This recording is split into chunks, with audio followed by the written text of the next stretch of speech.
Alors, bonjour et bonjour à tout le monde. Cette fois-ci, nous allons travailler sur les polices. Alors, avec Excel, l'alignement, même si on avait fait quelques trucs avec, mais on peut approfondir les choses parce qu'on n'avait pas touché tous les boutons. Alors, les bordures et les trames, d'accord? Et par là aussi, nous allons étudier le groupe nombre qui nous permettra d'avoir des pourcentages, des monétaires, numériques, les dates, les heures, etc. D'accord? Alors, avant tout, nous allons toujours travailler sur ces données. Alors, on avait travaillé beaucoup sur ces données. Première chose à faire, c'est justement essayer de travailler avec les polices. Hein, de travailler avec les polices. Donc, si je veux changer la police de telle ou telle chose, par exemple, je prends notre titre, d'accord? On avait ce titre. Donc, pour augmenter la taille de notre police, alors, nous avons deux boutons qui sont à côté, hein. Augmenter la taille de police ou diminuer la taille de police, d'accord? Ou bien, comme mode, hein, on utilise les tailles qu'on a déjà énumérées, d'accord, qu'on a prédéfinies. Alors, on peut choisir taille 12 ou bien, bon, comme c'est un titre, donc je vais choisir taille 14. Je peux le mettre en gras, en italique, soulignement, d'accord? On a souligné et double. Souligné à deux fois, d'accord? On n'a pas plus que ça avec Excel, d'accord?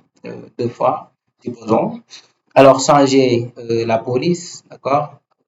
Le mettre en Arial Black, c'est bien. Alors, le fait de le bordurer, donc je clique sur bordure. Alors, bordure, si je clique sur cette flèche, donc ça me permettra d'avoir tout cela, d'accord? Mais quand même, je ne vais pas toucher cela, donc je veux bordurer tout le travail en même temps.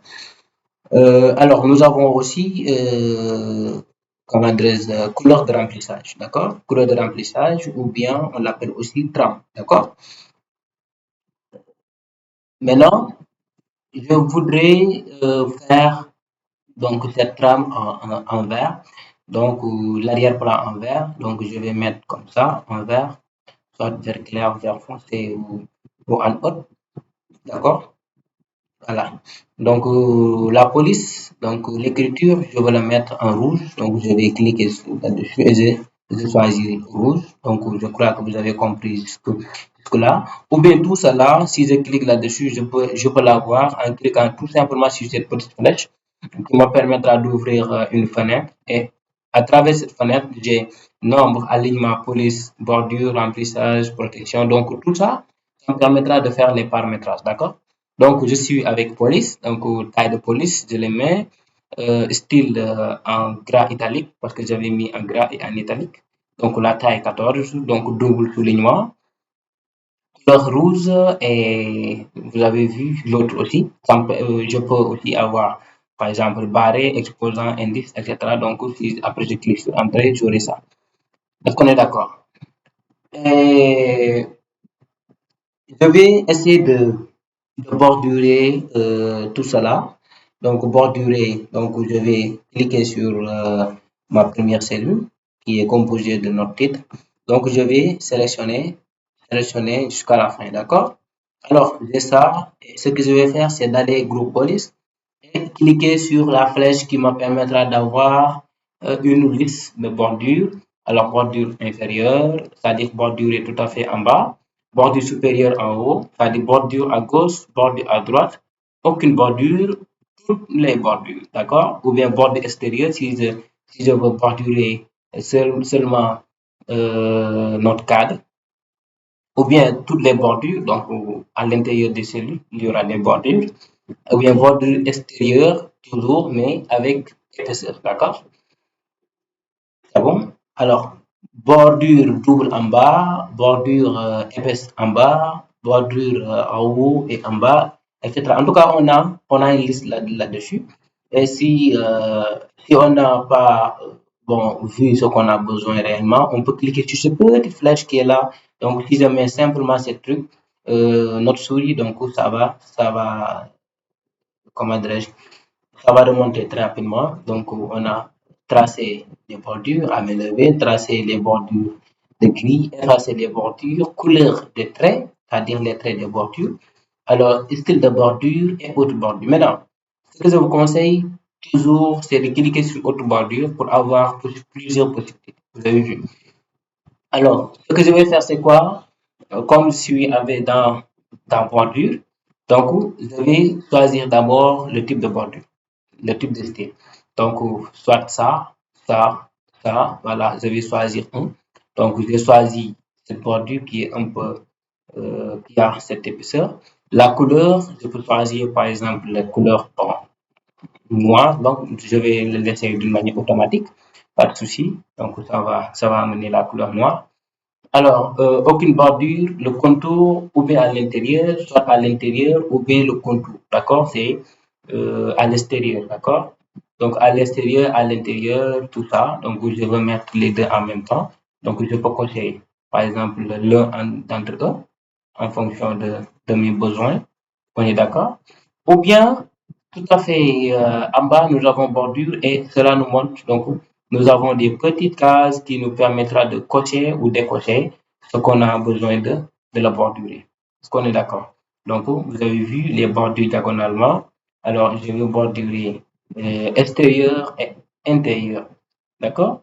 Ou bien aussi, vous pouvez cliquer directement sur les lignes hein, qui sont en bas, qui sont à l'intérieur. Ça nous permettra de cocher cela.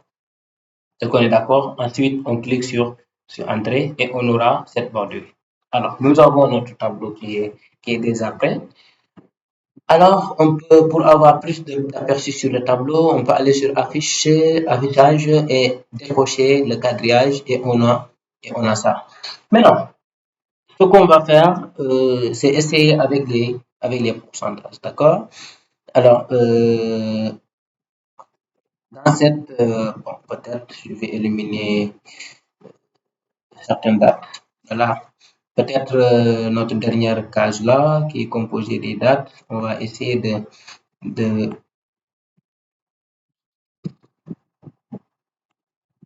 nous allons essayer d'éliminer les dates. On peut? Ok.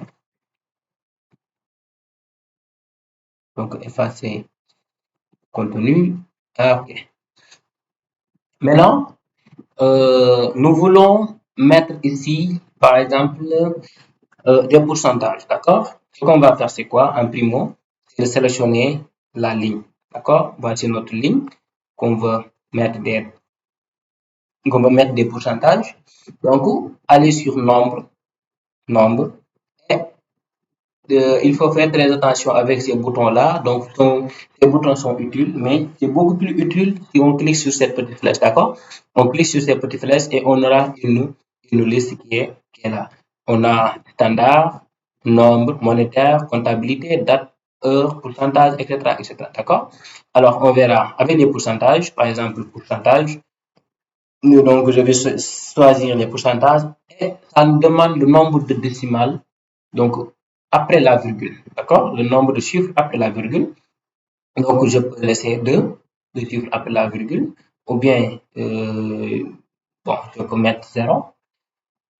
D'accord? Ça dépend de nous. D'accord? Donc, je mets des 0. Si vous voulez aussi, vous pouvez mettre, par exemple, deux chiffres. Surtout, si vous travaillez avec des chiffres très serrés, comme les notes des élèves et tout ça. Donc, il faut mettre deux chiffres après la virgule. Donc, je clique sur OK et Excel a préparé cette case comme pourcentage. Alors, si je mets 10 et je clique sur Entrée, c'est 10%. 20, c'est 20%. D'accord? 50, on a 50%. Tout ce qu'on écrit, ça le met automatiquement en pourcentage. Est-ce qu'on est d'accord? Et nous allons approfondir cela si on fera donc les calculs en pourcentage avec Excel. D'accord? Alors, nous allons voir aussi les monnaies, d'accord? Je vais éliminer ça aussi. On le met les monnaies. D'accord. Donc, ce qu'on va faire en primo aussi, comme toujours, c'est essayer de sélectionner cette colonne, d'accord, les cellules, aller sur groupe et choisir les monnaies, d'accord. Nous avons monétaire ou bien la comptabilité, d'accord. Donc, c'est à vous de voir l'utilité. Et si c'est en euros, je mets euro, deux chiffres après la virgule, etc. Donc, la liste des monnaies sont là. Et malheureusement, comme nous sommes au Sénégal, donc nous n'avons pas vraiment le franc CFA ici, d'accord? Alors, si on veut avoir, si on veut prendre, comment dirais-je, on veut le mettre en euros, donc on le met en euros, ensuite on clique sur OK. D'accord? Si on clique sur OK, on aura forcément, par exemple, le 10. Si jamais 10, c'est 10 euros. Vous avez vu, parce qu'on avait demandé de le mettre deux chiffres après la virgule. 1900 euros, vous avez vu. Alors, par contre, alors si on est en Afrique, peut-être que nous avons besoin vraiment de mettre les francs CFA. Donc, je vais sélectionner ça. Alors, enlever ça. Et par là, nous avons deux possibilités. Donc, si on part sur groupe, alors, nous avons la possibilité de prendre standard, d'accord, ou bien personnalisé, d'accord. Donc, nous avons la possibilité de prendre personnalisé, d'accord, personnalisé. Et dans personnalisé, nous avons standard. Et si on clique sur standard, donc tout à fait en haut, on peut aller modifier là-bas en mettant juste espace entre guillemets. On met franc CFA, on ferme les guillemets, d'accord? Ok, on met entrée et c'est fait, d'accord? Si je mets 100, c'est 100 francs. Vous avez vu? 50, 500, c'est 500 francs CFA. Ok, on est d'accord? L'autre possibilité, c'est essayer de voir, je vais sélectionner ça. Alors, je clique toujours sur cette petite flèche. Alors, sur personnaliser, donc toujours, donc vous devez essayer de modifier ce qu'on a déjà ici. Donc, d'accord? Alors, j'avais modifié comme standard, peut-être je l'ai je l'ai déjà utilisé, donc je vais sélectionner simplement, ou bien d'essayer de modifier. Comme ici, on peut modifier l'euro en franc CFA, ensuite on aura franc CFA directement. D'accord? Alors, nous allons aussi avec les dates. Avec les dates. Alors là, c'est déjà mis en date. D'accord? Donc, vous allez sélectionner. Je clique sur cette petite flèche. Et avec les dates, nous avons euh, deux sortes de dates. Nous avons les dates longues et les dates courtes. D'accord? Les dates longues, ce sont les dates donc où Excel va nous donner. Donc le jour, par exemple mercredi, et la date, c'est-à-dire 14 mars 2000, par exemple 2012, par exemple. Si c'est la date longue, si c'est la date courte, ça va nous donner simplement 14/3/2012. Est-ce qu'on est d'accord? Donc, si je choisis par exemple la date longue, et je clique sur OK, et vous voyez bien que là, on avait des dates courtes. Maintenant, ça nous donne des dates longues. Vous avez vu? D'accord? Alors, si vous voulez peut-être connaître votre date de naissance, votre jour de naissance, alors par exemple, ici, la personne qui est née le 11 février, peut-être 2022 passé. Donc, vous allez juste taper cela. 11 février, c'est le deuxième mois. Donc, 2022. Donc, si je clique sur Entrée, ça, il va me donner le jour. Vous avez vu, c'est le jour de vendredi, 11 février 2022. Alors, c'est comme ça qu'on fait parce que, bon, la liste est longue. Donc, nous avons beaucoup de choses ici, mais avec votre expertise, vous allez découvrir un à un les choses.